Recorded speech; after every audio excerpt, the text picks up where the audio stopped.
Bonjour, voilà, je suis ravie d'avoir été invitée à cette matinale parce que c'était l'occasion à la fois de me présenter le service dans un contexte dont on voit bien qu'il est en pleine évolution, donc contexte de réforme de la formation professionnelle en 2014 qui nous a bien évidemment impacté nous aussi, et contexte de la réforme territoriale qui nous a amené à repenser aussi nos organisations et nos missions et nos pratiques professionnelles. Au 1er avril, très concrètement, au 1er avril 2016, nous avons, au niveau du site de Poitiers, intégré la gestion des OF de l'ex-région Limousin. Donc tout ce qui concerne la gestion et le suivi du fichier des organismes de formation se réalise pour l'ex-Poitou-Charentes et ex-Limousin sur le site de Poitiers, et Bordeaux, pour l'instant, conserve cette activité-là sur l'ex-Aquitaine. Au 1er juillet 2017, la gestion du fichier des organismes de formation sera réalisée sur un seul site, sur Poitiers. Donc tous les organismes de formation qui seront amenés à se déclarer ou à se redéclarer devront à l'avenir s'adresser à Poitiers pour cette mission. Comment dire, on se répartit entre les deux sites, mais de manière différente. Pour la gestion des OF, on regroupe, comme je vous le disais, je suis désolée, les deux ex-régions Limousin et Poitou-Charentes. Le site de Bordeaux reste bordelais pour l'instant, enfin ex-Aquitaine.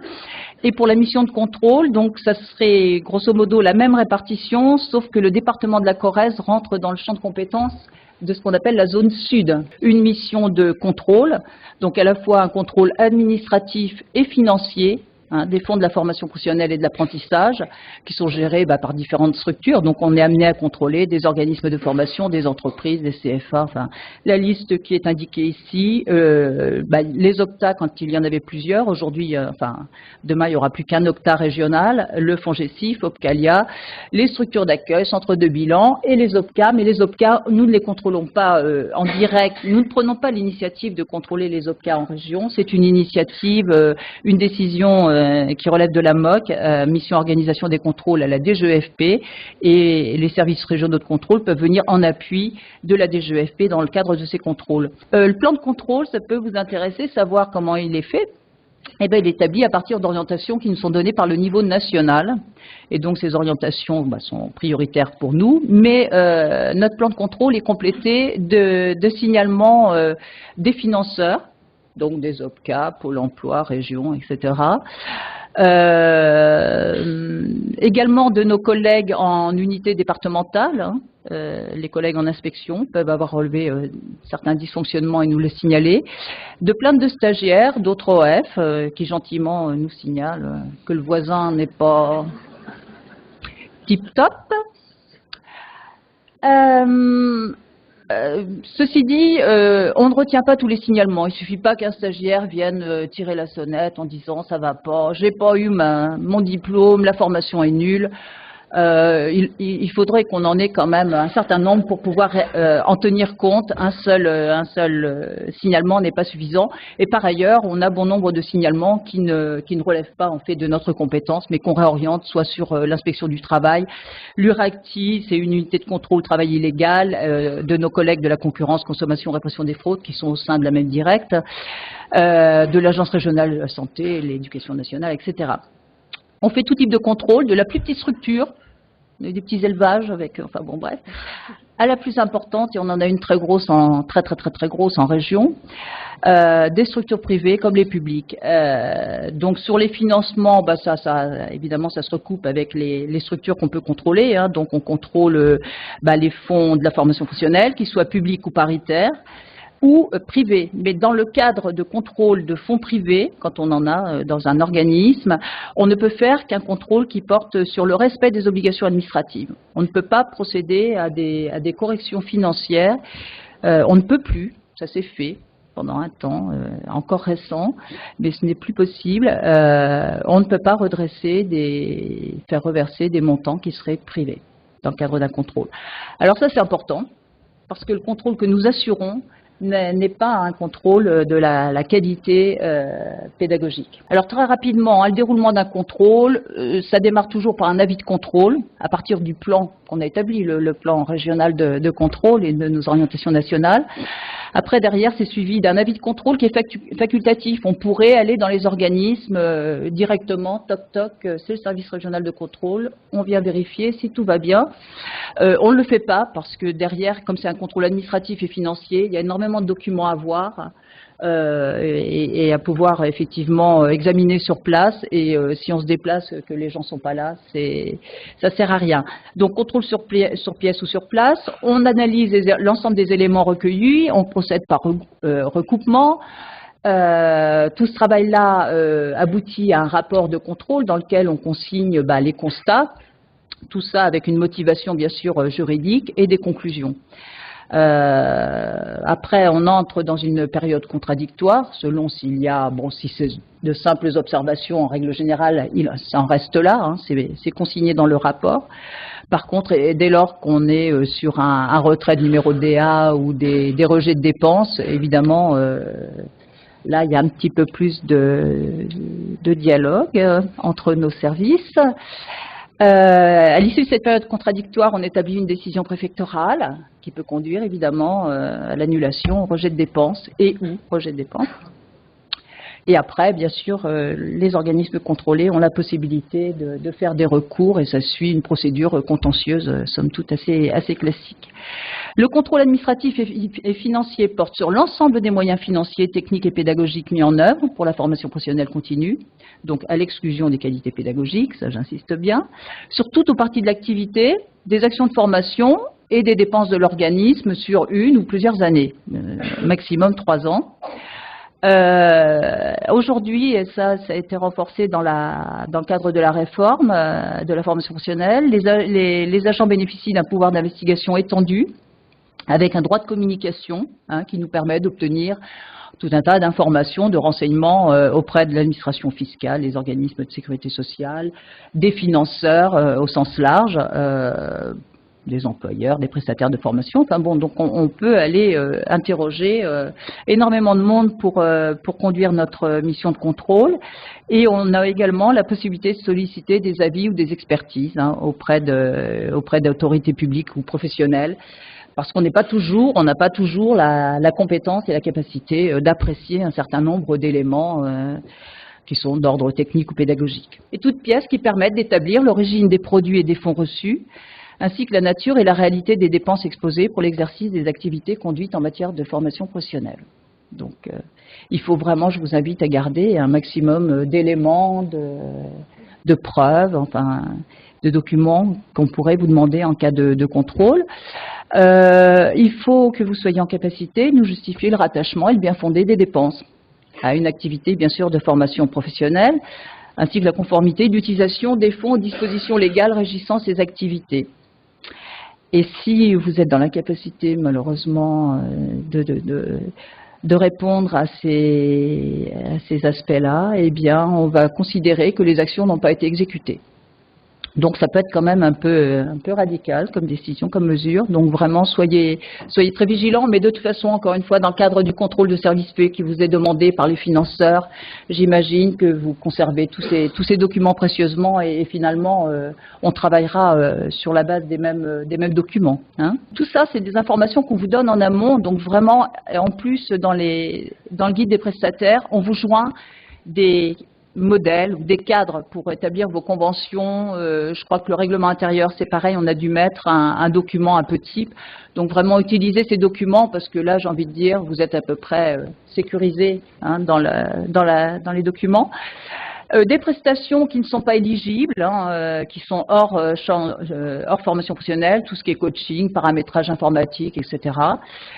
Des dépenses qui ne sont pas éligibles. Alors, on a laissé, comment ça se fait que c'est resté champagne, cadeau, enfin, quand je dis champagne, c'est autorisé. Si vous faites un pot avec les stagiaires à la fin de la formation, il y a peu de chances qu'on le redresse.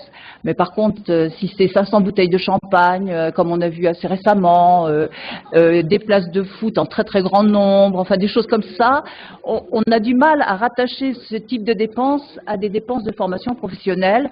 Donc, bien évidemment, bon voilà, on a vu l'achat de véhicules personnels, des voyages avec madame, enfin bon, plein de choses. Donc ça, c'est évidemment à éviter.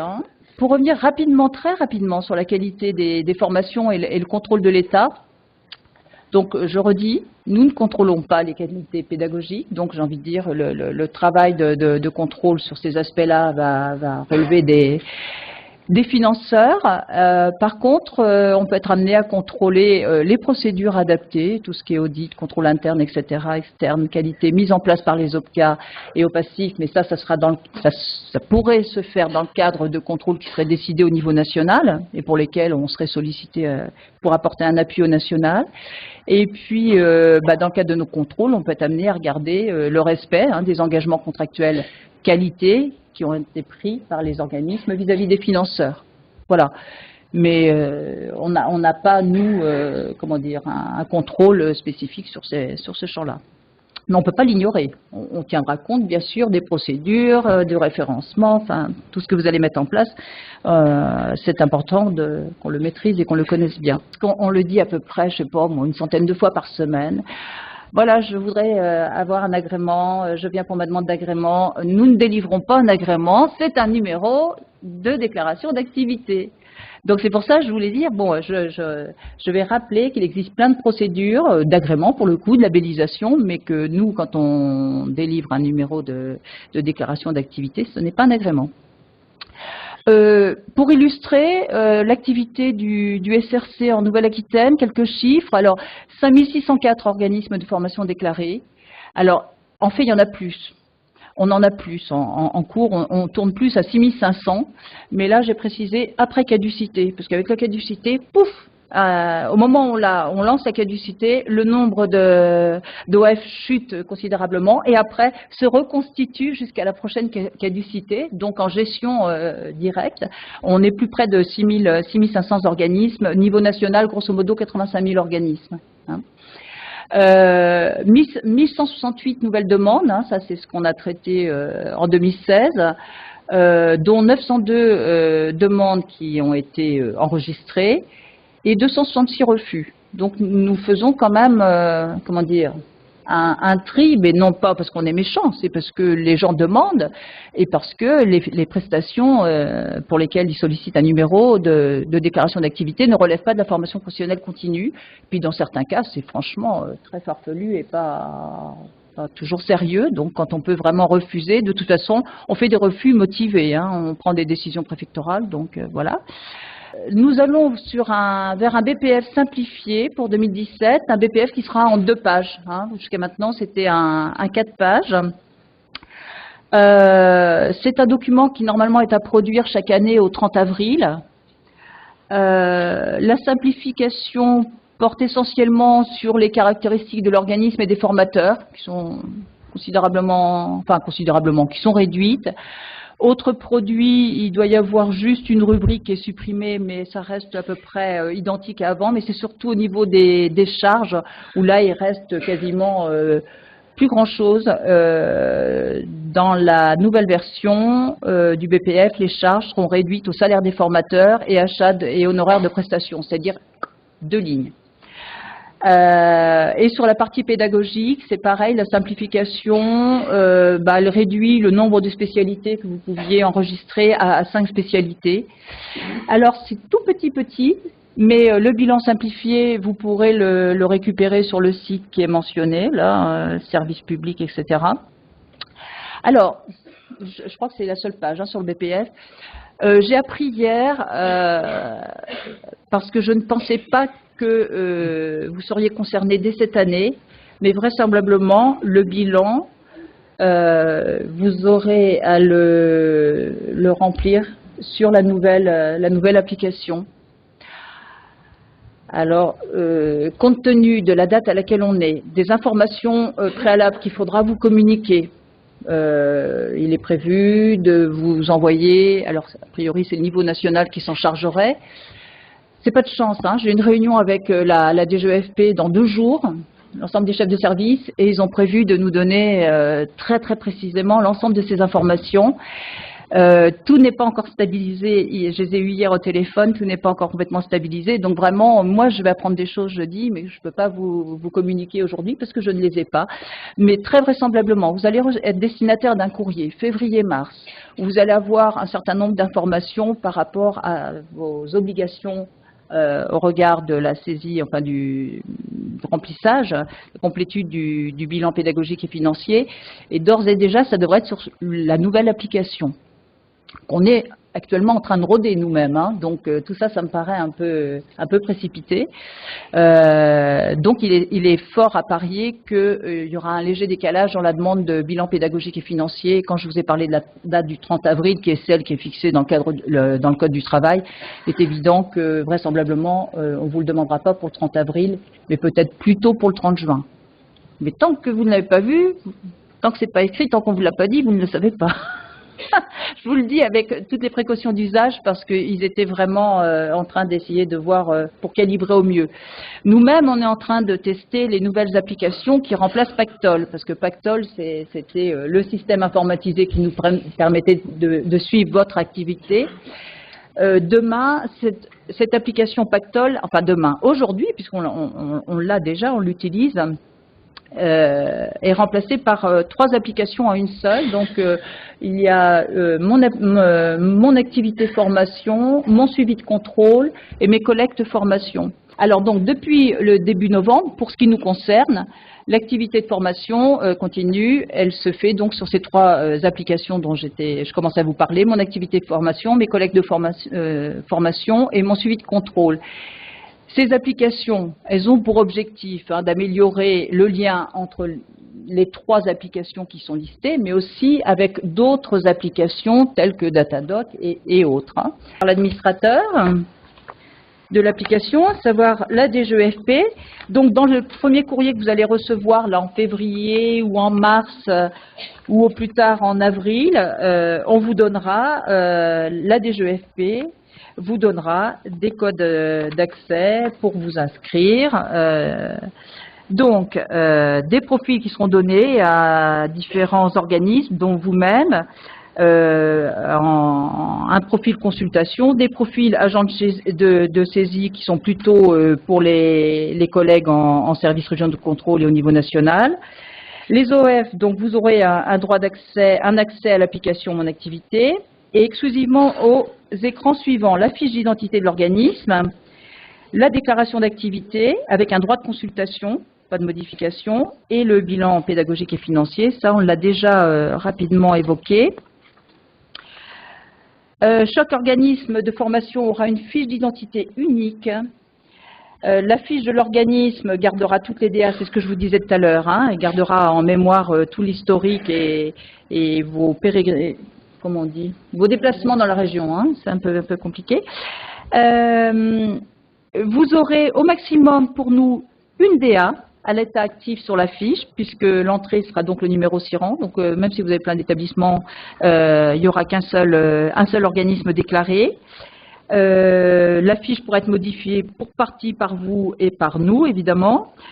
Et bon, on trouve des informations générales d'identité, l'ADA, l'historique des BPF. Et la fiche de l'OF est partagée en 11 blocs différents. Donc, on a des informations sur l'exercice en cours, des informations générales, l'identification du déclarant, ça va de soi, l'identification de l'organisme de formation à l'étranger, le cas échéant, l'activité du déclarant, votre statut, les personnes qui dispensent des heures de formation, les spécialités de formation. Qu'est-ce qu'il y a d'autre? Les personnes qui ont une fonction de direction ou d'administration, et puis un certain nombre d'annexes et des commentaires possibles. Donc nous, en termes de saisie, quand on crée quand vous faites une demande, on a tout un tas d'informations très très précises à saisir dans cet applicatif, et après, il faudra le faire vivre. Pour terminer, compte tenu de ces changements, les accès. Alors, certains se sont peut-être rendus compte que l'ISTOF n'est plus accessible. Si vous aviez l'habitude, en tout cas les OPCA qui avaient l'habitude d'aller consulter régulièrement l'ISTOF, maintenant le site est fermé et est remplacé. Donc là, sur cette page, on vous donne les informations pour accéder à la nouvelle liste publique, donc qui est data.gouv. Alors, elle est personnellement, enfin nous les agents, et puis je pense que peut-être les OPCA aussi, on la trouve pour l'instant, mais ça évoluera peut-être, moins pratique que la précédente, puisque là, elle donne lieu à des mises à jour, mais qui ne sont pas instantanées. Donc en fait, là, vous voyez, la dernière mise à jour, elle est au 14 décembre, et la prochaine qui était annoncée était à la mi-janvier. Et vraisemblablement, elle va être retardée encore un peu. Donc ça veut dire que dans ce laps de temps, il peut se passer plein de choses et les informations ne sont plus à jour. On a eu ces derniers temps un certain nombre d'appels d'organismes qui se sont plaints de ne pas avoir de prise en charge alors qu'ils sont toujours déclarés. Et en vérifiant sur Agadir, effectivement, on a pu constater que c'était des organismes qui étaient toujours actifs, qui ne sont pas rendus caducs. Et pour autant, ils sont sortis de la liste. Donc, c'est un bug. C'est un bug informatique, il va devoir être corrigé. Néanmoins, c'est quand même un inconvénient parce que pour vous, organisme, on vous annonce que les formations que vous avez dispensées ne sont pas prises en charge parce que vous n'êtes pas sur la liste. C'est quand même un peu ennuyeux. Donc on règle le problème très rapidement. On édite un nouveau récépissé de déclaration d'activité. On atteste que vous êtes toujours déclaré. Mais voilà, je veux dire, ça génère une charge de travail pour tout le monde. Donc on espère que ça va être réglé rapidement. Et puis par la suite, on espère surtout qu'elle sera actualisée très régulièrement. Donc, je vous ai donné tous les sites sur lesquels vous pouvez aller aujourd'hui, qui seront utiles pour votre activité. Et puis, en contact utile, je vous ai redonné les contacts au niveau du service régional de contrôle, le site de Poitiers, le site de Bordeaux, à la fois l'adresse et le numéro de téléphone, en sachant que comme on sera amené sur Poitiers à gérer l'ensemble de la grande région sur la gestion des organismes de formation, on envisage de ne prendre les communications que le matin parce que c'est infernal. Vous nous appelez beaucoup, beaucoup, beaucoup. Alors on est ravis parce que c'est l'occasion d'échanger avec vous puis de vous donner plein d'informations. Mais pendant ce temps-là, on ne peut pas traiter les demandes qui arrivent par courrier.